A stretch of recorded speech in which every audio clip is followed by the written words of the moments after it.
مفتی طارق مسعود lectures.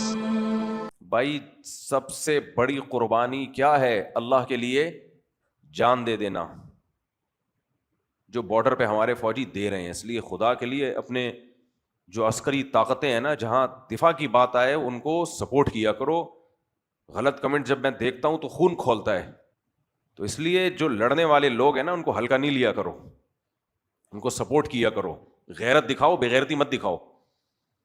سیاسی اختلافات چھوڑ کے جو فوجی لڑ رہے ہیں ان کو سپورٹ کرو۔ اس وقت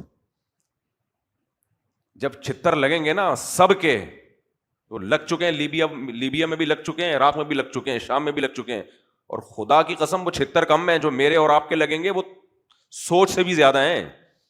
بھول جاؤ گے غزہ کو اور باقی ساری دنیا کو۔ آج کل نیوز آ رہی ہے نا، میں کمنٹس دیکھ رہا ہوتا ہوں، لوگ ابھی بھی پاگل ہوئے ہیں، دماغ سیٹ نہیں ہے ان کا۔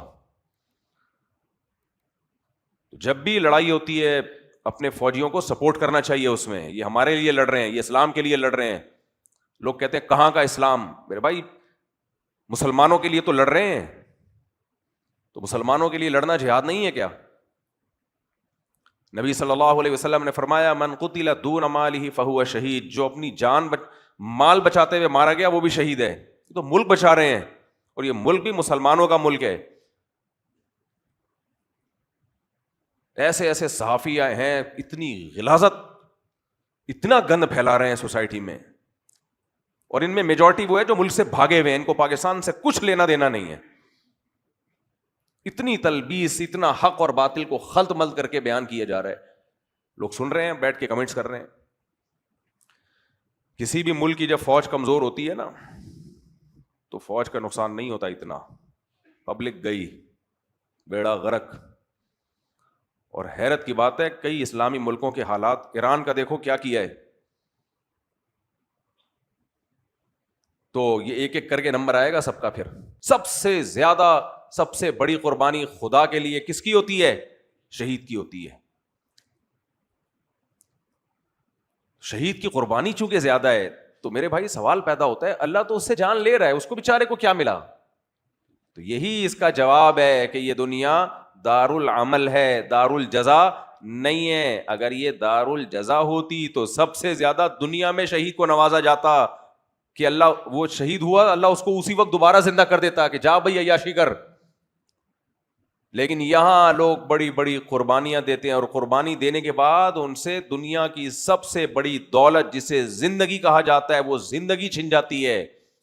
اب یا تو یہ اللہ پہ اشکال ہے، اے اللہ تیرے لیے لوگ قربانی دے رہے ہیں اور تو کچھ بھی نہیں کر رہا، یا پھر میرے بھائی اللہ نے صحیح کہا ہے کہ اس زندگی کے بعد ایک اور زندگی ہے۔ یہ ایسے جیسے خواب دیکھ رہے ہیں ہم، یہ خواب ہے اصل۔ وَلَلدَّارُ الْآخِرَةُ وَإِنَّ الدَّارَ الْآخِرَةَ لَهِيَ الْحَيَوَانُ، قرآن کہہ رہا ہے اصل آخرت کی زندگی ہے، یہ کچھ بھی نہیں ہے۔ تو جب تک وہ آخرت دماغ میں آئے گی نہیں نا، کامیابی اور ناکامی اور اچھائی اور برائی کا کانسیپٹ ہی کلیئر نہیں ہوگا۔ دیکھو کافر 180 ڈگری پہ ہوتا ہے مسلمان سے، وہ خوش ہو رہا ہوتا ہے کہ میں بالکل فٹ فاٹ ہوں۔ مسلمان کو اس سے غرض نہیں ہے کہ مجھے خوشیاں مل رہی ہیں، غم مل رہے ہیں۔ مسلمان کو سب سے پہلے اس سے غرض ہے کہ یہ خوشیوں میں اللہ راضی بھی ہے کہ نہیں ہے۔ حرام کما کے بھی خوشیاں مل جاتی ہیں نا لوگوں کو، پیسہ کما لیتے ہیں۔ انسانوں کو قتل کر کے بھی لوگ عیاشی کرتے ہیں، تو عیاشی تو ہے وہ بھی، لیکن اللہ اس پہ راضی ہے یا نہیں ہے؟ اللہ خوش ہے یا نہیں ہے؟ اللہ خوش نہیں ہے تو کیا کرنا ہے بھائی؟ اللہ خوش نہیں ہے تو کیا کرنا ہے؟ شہید اللہ کے لیے جان دے دیتا ہے، لیکن ملتا کیا اس کو؟ اس کی تو جان ہی گئی۔ تو سب سے بڑا اشکال تو یہاں ہوگا، جس نے خدا کے لیے، اللہ کے لیے جان دی ہے، اللہ کے لیے جس نے قربانی دی ہے، اسے تو کچھ بھی نہیں ملا، اس سے تو اللہ نے جان ہی لے لی، تو رہ کیا گیا اس کے پاس؟ تو بھائی یہ ان لوگوں کی باتیں ہیں جو آخرت پہ یقین نہیں رکھتے۔ اسی سے آخرت کا پتہ چلتا ہے، اسی سے آخرت کا پتہ چلتا ہے کہ دیکھو یا تو خدا ہے یا نہیں ہے، دونوں میں سے ایک ہی بات ہوگی نا۔ ہم مدرسے میں جب پڑھتے تھے نا، تو جنہوں نے منطق پڑھی ہے تو وہ اسٹائل یہ ہوتا ہے، یا تو یہ ہے یا نہیں ہے، پھر یہ اس کی اتنی صورتیں، یا تو یہ صورت ہوگی یا یہ صورت ہوگی۔ اس کو کہتے ہیں وجہ حسر کے ساتھ، اس سے آدمی رزلٹ نتیجے تک پہنچ جاتا ہے. بھائی اس کی دو صورتیں ہی بن سکتی ہیں, یا تو یہ ہوگا یا یہ ہوگا. جتنے امکانات ہوتے ہیں نا, اس کو آپ جب کسی چیز کا تجزیہ کرتے ہیں نا, تو اس کے پہلے جتنے بھی امکانات ہوتے ہیں ان امکانات کو کھول دینا چاہیے. جب بھی کوئی کام کرنے جاؤ نا, تو اس میں یہ سوچا کرو اگر میں یہ کام کروں گا تو یہ بھی ہو سکتا ہے, یہ بھی ہو سکتا ہے, یہ بھی ہو سکتا ہے, تو یا تو یہ ہوگا یا یہ ہوگا, یا دونوں میں سے کچھ بھی نہیں ہوگا.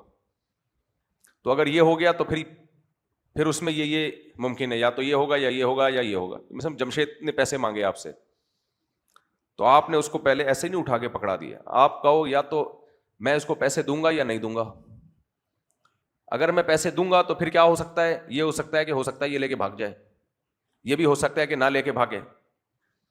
لے کے بھاگ گیا پھر تو گلی مک گئی. نہیں بھاگا تو پھر ہو سکتا ہے